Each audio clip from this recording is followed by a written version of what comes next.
عید کی نماز سب سے جلدی والی پڑھنی چاہیے یا لیٹ والی؟ میٹھی عید جو ہے نا، اس میں لیٹ پڑھتے ہیں، مستحب ہے نا لیٹ پڑھنا، اور بقرعید میں جلدی پڑھنا مستحب ہے، لیکن اس دونوں میں یہ صورت ہے کہ وقت ہو جائے، نماز کا وقت ہو گیا ہو۔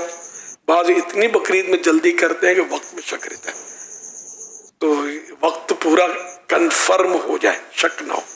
عید کے روز پڑھنے کا کوئی خاص وظیفہ ہو تو ارشاد فرمائیے۔ سبحان اللہ العظیم و بحمدہ، یہ 300 بار پڑھنا ہے عید کے دن، اور حضرت آدم علیہ السلام سے لے کر تمام مسلمان جو قیامت تک ہوں گے سب کو ایصال ثواب کر دیں۔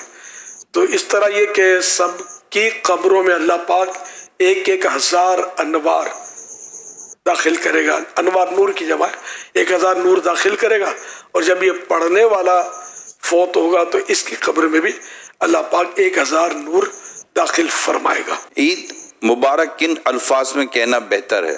عید کے دن خوشی کا اظہار اور تقبل اللہ منا و منکم، یعنی اللہ پاک ہم سے اور تم سے نیک اعمال قبول فرمائے کے ذریعے مبارکباد دینا مستحب ہے۔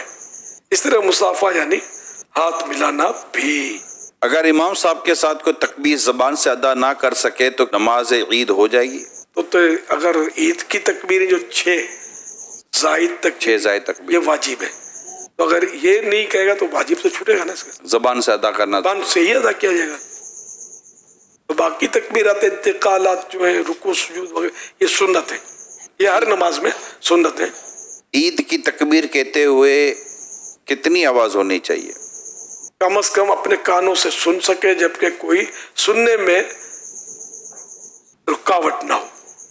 کیا عید کا خطبہ بھی توجہ سے سننا ضروری ہے؟ ہر خطبہ، عید کا بھی، نکاح کا بھی، سب کا سننا جو سننے کے لیے حاضر ہوئے ان پر فرض ہے۔ نماز عید کے بعد جو آپس میں گلے ملتے ہیں، یہ اس کے کرنے کا کیا حکم ہے؟ جائز ہے، مصافحہ بھی، ہاتھ ملانا بھی، گلے ملنا بھی؟ ہاں سب جائز ہے۔